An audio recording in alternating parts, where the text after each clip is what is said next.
Hi friends, kabaddi అభిమానులకు అదిరిపోయే good news.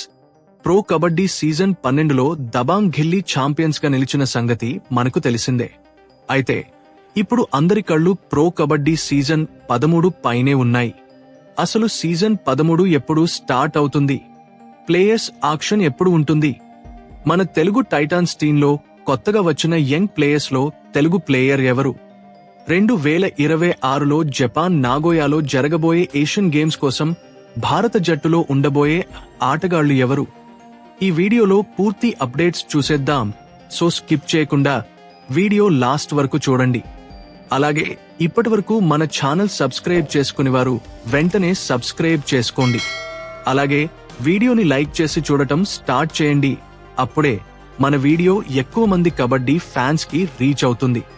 ఇక డీటెయిల్స్ లోకి వెళ్లే ముందు ఏషియన్ గేమ్స్ లో ఇండియా టీంలో ఏ ప్లేయర్స్ ఉంటారని మీరు అనుకుంటున్నారో కామెంట్ చేయండి.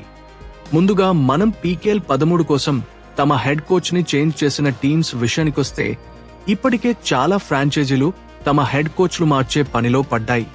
టీమ్స్ అన్ని సరికొత్త స్ట్రాటజీలతో రెడీ అవుతున్నాయి.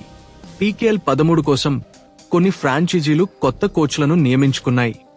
గుజరాత్ జాయింట్స్ టీం జైవీర్ శర్మకు రీప్లేస్ గా రణ్ధీర్ సింగ్ సెహ్రావత్ హెడ్ కోచ్ గా వచ్చారు.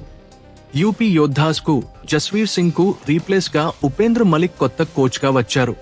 పట్నా పైరేట్స్ కు న్యూ అసిస్టెంట్ కోచ్ గా దినేష్ ఖరబ్ బాధ్యతలు తీసుకున్నారు.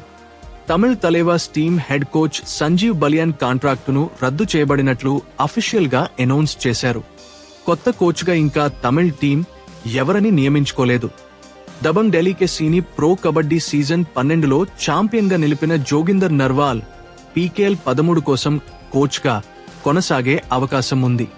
తెలుగు టైటన్స్ టీం కు కృష్ణ కుమార్ హుడా కోచ్ గా కొనసాగుతారని అప్డేట్ ఉంది. ఇంకా కొన్ని ఫ్రాంచైజీలు వేలానికి ముందు తమ కోచింగ్ స్టాఫ్ ను మారుస్తూ బలాన్ని పెంచుకునే పనిలో ఉన్నాయి. ఇక అందరూ ఈగర్ గా వెయిట్ చేస్తున్న PKL 13 ఆక్షన్ ఎప్పుడు అంటే దీనికి సంబంధించిన అఫీషియల్ డేట్స్ అయితే ఇప్పటి వరకు ఏమీ లేవు, బట్ త్వరలోనే రాబోతున్నాయి. కానీ అనఫీషియల్ రిపోర్ట్స్ ప్రకారం PKL 13 ఆక్షన్ అక్టోబర్ మధ్యలో జరగవచ్చని ఊహాగానాలు వినిపిస్తున్నాయి. అలాగే PKL 13 మ్యాచ్లు డిసెంబర్లో స్టార్ట్ అయ్యే అవకాశాలు ఉన్నాయి. అవును, మీరు విన్నది నిజం, అయ్యే అవకాశాలు పుష్కలంగా ఉన్నాయి. అదేంటి? PKL 12 ఆక్షన్ మే 31 మరియు జూన్ 1న 2025లో జరిగి PKL 12 మ్యాచ్లు ఆగస్టు 29, 2025 నుంచి జరిగాయిగా. ఇప్పుడు ఎందుకు అంత లేటుగా జరుగుతున్నాయంటే 2026లో జపాన్ నాగోయాలో సెప్టెంబర్ 19 నుంచి అక్టోబర్ 4 వరకు జరగబోయే ఏషియన్ గేమ్స్ లో భారత పురుషుల కబడ్డీ జట్టు పాల్గొంటుంది. సో ఈ ఏషియన్ గేమ్స్ కోసం AK5 amateur kabaddi federation of India players selection process జరుపుతున్నారు. ఇందులో భాగంగా 2023 ఆసియా క్రీడల స్వర్ణ పతక విజేతలు పవన్ సెహ్రావత్, నవీన్ కుమార్, అసు మాలిక్ వంటి స్టార్ ఆటగాళ్లకు ఈ జట్టులో చోటు దక్కింది. అధికారికంగా 12 మంది సభ్యుల ఎంపిక ప్రక్రియ ఇంకా కొనసాగుతూనే ఉంది. అలాగే 2022 నుండి భారత జట్టుకు పవన్ సెహ్రావత్ కెప్టెన్ గా ఉన్నారు. ఈ ఏషియన్ గేమ్స్ లో డిఫెండింగ్ ఛాంపియన్ గా బరిలోకి దిగబోతున్న భారత్ స్వర్ణ పతకాన్ని నిలబెట్టుకోవాలని చూస్తోంది. అంటే ప్రో కబడ్డీ కంటే ముందు PKL స్టార్స్ ని మనం ఇండియా జెర్సీతో ఆడబోయే మ్యాచ్లలో చూడబోతున్నాం. ఏషియన్ గేమ్స్ కంప్లీట్ అయిన తరువాత ప్రో కబడ్డీకి సంబంధించిన అప్డేట్స్ ఉంటాయి.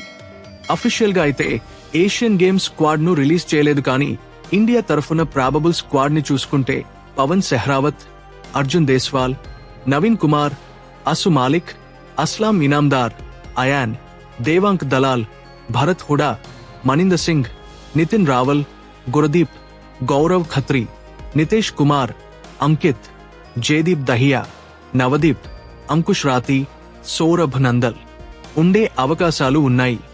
2023 ఏషియన్ గేమ్స్ లో ఇండియా టీమ్ కి పవన్ సెహ్రావత్ కెప్టెన్ గా ఉన్నారు. ఈ ఏషియన్ గేమ్స్ లో పవన్ కెప్టెన్ గా ఉండే అవకాశం ఉంది. ఈ ఏషియన్ గేమ్స్ లో క్రికెట్ కూడా భాగమే ఉంది కాబట్టి BCCI అఫీషియల్ గా ఏషియన్ గేమ్స్ కోసం ఇండియా టీమ్ ను అనౌన్స్ చేసింది. ఆ స్క్వాడ్ కి సంబంధించిన వీడియో మన ఛానల్లో ఉంది.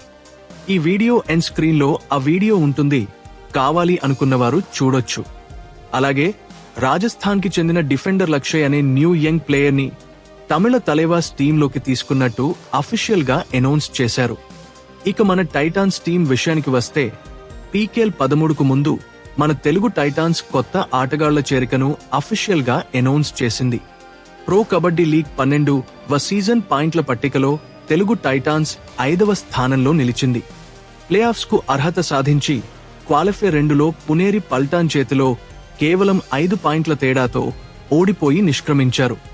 చాలా సంవత్సరాలుగా పాయింట్స్ టేబుల్లో అట్టడుగున నిలుస్తుందని పేరు పొందిన మన టైటాన్స్ టీం ఇటీవలి సీజన్లలో అందరి అంచనాలను తప్పు అని నిరూపించింది. గత 2 సీజన్లలో టైటాన్స్ టీం కొన్ని చిరస్మరణీయ విజయాలు సాధించి తాము పోటీ పడటానికే వచ్చామని నిరూపించుకున్నారు. భరత్ హూడా కేవలం 21 మ్యాచ్లలో 230 రైడ్ పాయింట్లతో టైటాన్స్ ఉత్తమ రైడర్గా నిలిచాడు. అలాగే ప్లేఆఫ్స్ మ్యాచ్లలో కూడా తన అత్యుత్తమ ప్రదర్శన కనబరిచాడు. డిఫెన్స్ లో అంకిత్ జగ్లాన్ 52 టాకిల్ పాయింట్లతో టైటాన్స్ ఉత్తమ డిఫెండర్ గా నిలిచాడు. సీజన్ 4 తర్వాత తొలిసారిగా ప్లేఆఫ్స్ కు చేరిన టైటాన్స్ టీం టోర్నమెంట్ అంతటా వార్తల్లో నిలిచింది. అభిమానులను నిరాశపరచనని చెప్పిన జట్టు హెడ్ కోచ్ కృష్ణన్ హూడా తన మాట నిలబెట్టుకుని ట్రోఫీ విజయం ఎంతో దూరంలో లేదనే ఆశను వారికి కలిగించారు. రాబోయే సీజన్ కు ముందు టైటాన్స్ టీం అనేక సవాళ్లను ఎదుర్కోనుంది. ట్రోఫీ కోసం పోటీపడి దానిని గెలుచుకోగల సామర్థ్యం ఉన్న జట్టును ఎంపిక చేయడమే అతిపెద్ద సవాలు. టైటాన్స్ టీం అన్ని అంశాలను పరిగణనలోకి తీసుకుని ప్రతి స్థానానికి సరైన బ్యాకప్ను అందించే స్థిరమైన స్క్వాడ్ను నిర్మించుకోవడానికి వేలల్లో మరింత నాణ్యమైన ఆటగాళ్లను చేర్చుకోవాలని చూస్తోంది. గత సీజన్లో టైటాన్స్ ఎదుర్కొన్న అతిపెద్ద సమస్యలు సపోర్ట్ రైడర్ మరియు డిఫెన్స్ లో బ్యాకప్ల కొరత. ఈ కొత్త ఆటగాళ్ల చేరికతో ఆ లోటు తీరింది. ఈ క్రమంలో తెలుగు టైటాన్స్ పీకేఎల్ 13-14 సీజన్ కు ముందు 4 కొత్త యువ ఆటగాళ్లతో ఒప్పందం కుదుర్చుకుంది. వీరిలో మహారాష్ట్రకు చెందిన రైట్ రైడర్ ఆర్యన్ ధవాలే, హర్యానాకు చెందిన రైట్ కార్నర్ హిమాన్షు లాథర్, హర్యానాకు చెందిన లెఫ్ట్ కార్నర్ ప్రిన్స్ కుమార్ మరియు తెలంగాణకు చెందిన రైట్ రైడర్ లారెన్ కుమార్ ఉన్నారు. డిఫెన్స్ మరియు రైడింగ్ రెండింటిలోనూ తమ స్థానాలను పటిష్టం చేయడానికి జట్టు ఈ 4 ఆటగాళ్లపై నమ్మకం ఉంచింది. టైటాన్స్ టీం తెలంగాణకు చెందిన స్థానిక ఆటగాడు లారెన్ కుమార్ను కూడా ఎంపిక చేసుకున్నారు. ఈ నిర్ణయాన్ని టైటాన్స్ అభిమానులు ఎంతగానో ప్రశంసించారు. ఎందుకంటే వారు తమ అభిమాన జట్టుకు పెద్ద వేదికపై తమ రాష్ట్రానికి చెందిన ఆటగాడు ప్రాతినిధ్యం వహించాలని ఎదురుచూస్తున్నారు. సో ఫ్రెండ్స్, తెలుగు టైటాన్స్ ఈసారి ఆక్షన్లో ఏ ప్లేయర్ని కొంటే బాగుంటుందో కింద కామెంట్ చేయండి.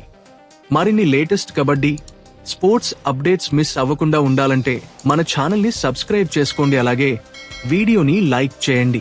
Thank you all.